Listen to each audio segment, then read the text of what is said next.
I'm gonna turn into an angel.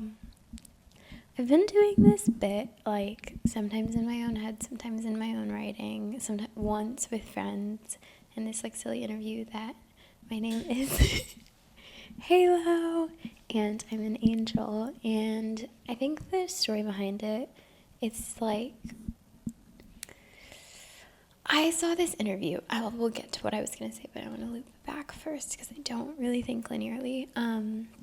Kitty Lover, who I met and is the sweetest, did this interview that she just posted on her story, I think, talking about how when you're trying to be creative or be yourself, it's always so scary. But the thing that is really helpful that you should share with the world is not necessarily your secrets or like stories, but your perspective. And I really like that. And this is like a project I've been wanting to do forever, but I've been afraid that it's like too weird or just like a little bit too out there. But I have this like whole world in my head, and maybe it's maladaptive, maybe it's like I always thought maybe it was something I would write as like a fictional story once I'm married and I have kids, because I think a lot of writers end up doing that. But as I've stretched myself as an artist more, and I've done like, I play music, I think a lot of things get distilled into like content creation in today's world too, which I used to be jaded about. But I think the more like confident I get and the older I get, the more I think it's an exciting opportunity to just use all sorts of mediums. And I have this world in my head, and it shows up in my journal a lot. It's, oh my gosh, yeah, I doodled this on the back of my journal when I was at this lecture yesterday. It's just the big saga of Halo. And it's this like little angel I draw who's falling, and then there are other characters that pop up just based on like what I learned how to draw. I recently learned how to draw pigeons, and now that's like all I've been drawing. And this one is named Mr. Pigeon. I have a notebook that I left back in Kansas with his like origin story in it. He's kind of like the odd pigeon out that hatched later than all the others, but now he's like a guardian angel for the angel Halo. And the flowers chat, there's like one that's kind of like Eeyore, like he's always, when I die, and he gives like this spiel about his life, and they're like, not this again.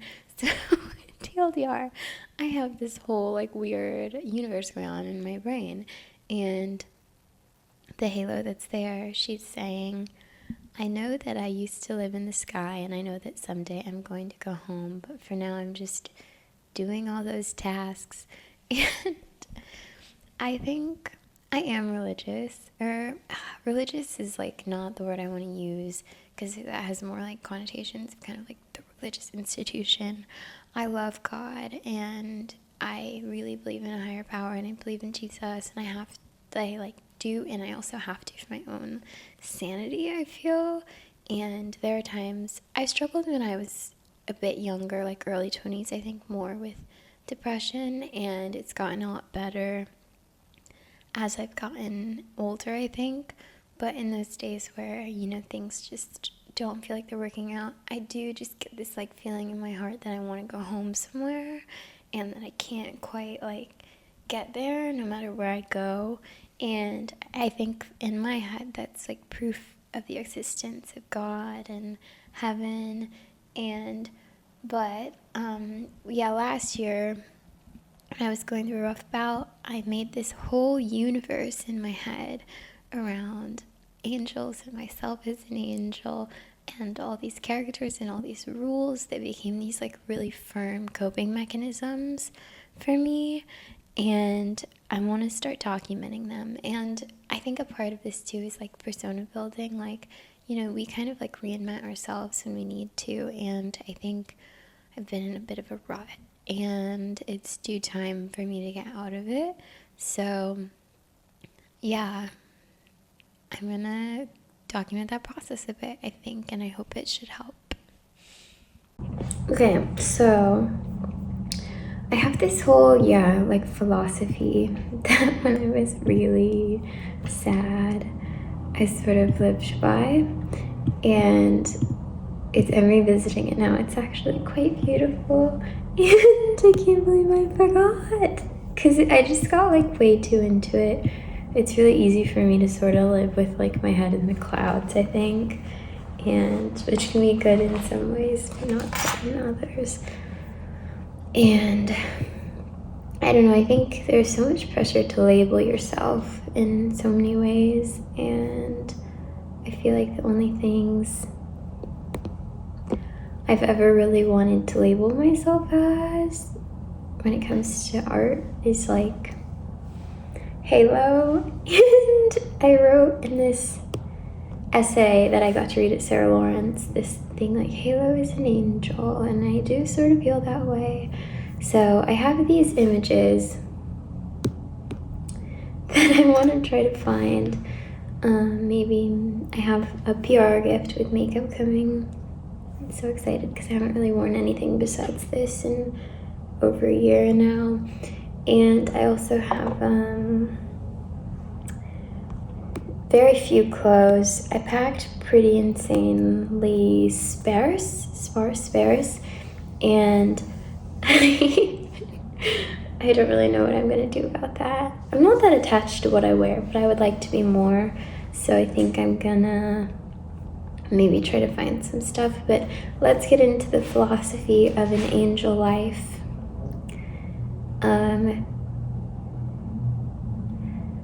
This guide, I made a whole guide. This guide isn't about productivity or self-help or optimizing your life. Those are cyborg concerns. Yes, there are cyborgs and gnomes in this like whole world in my head. This guide is about something older, simpler, and infinitely harder. Staying fully human in a world that wants to turn you into a machine. It's about reading more, loving more, living more. It's about choosing which voice you listen to. The one that encourages or the one that discourages.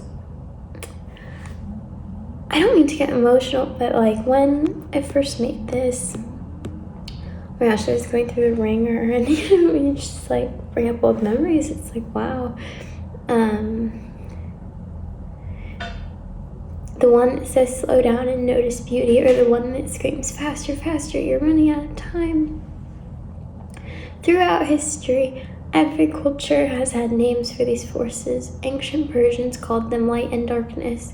Medieval monks called them virtue and vice. We're calling them angels, gnomes, and cyborgs. 3 states every person moves between based on their choices, habits, and whatever they're feeding. This guide will teach you how to choose the angel path. Not because it's easy, it isn't, but because it's the only way to stay fully alive. I feel like I'm emotional for a lot of reasons. One is like, I read that book, The Women Who Run with the Wolves, and I think I have this just like constant fear of this like version of myself that I know is in there. And maybe it's the fear of perception, maybe it's the fear of, I don't know, but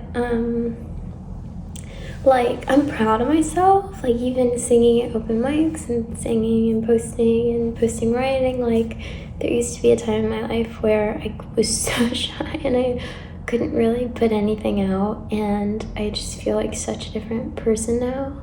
And I feel like there's, this version of myself that I'm trying to, like, rip out, and and it also helps, like, I don't know, I think it helps with compartmentalizing my art a bit, because I love to do it, I would go crazy if I didn't, and it's so therapeutic, and I feel like it's the only direction I ever get pushed in when I ask God to, like, send me in one. And I think, like, documenting this journey publicly, like, becoming an angel sounds so silly, but I have this memory when I was little of watching Beyonce's documentary, maybe. And when I was really little, I used to think that Beyonce and Tyra Banks were the same person, and I was so confused.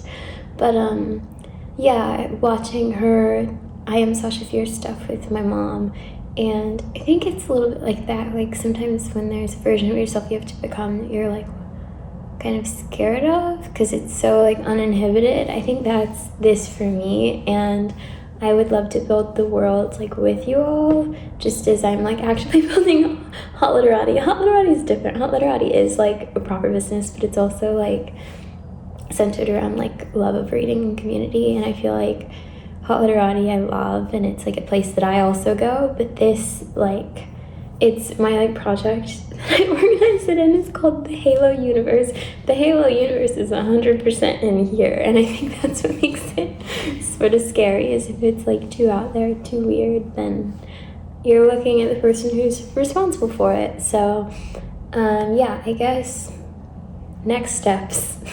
The next steps are I'll make more videos about the angel life, because I think there's some actually useful like coping mechanisms and stuff, and I'm gonna get my little makeup bag and do some makeup, and maybe I'm gonna pray a lot. But yeah, my life feels like so transient right now, and I just want to be doing the thing that I'm supposed to be doing, you know?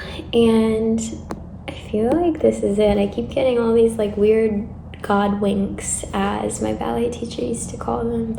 So yeah, thanks for watching, I guess. I don't really know what I covered in this.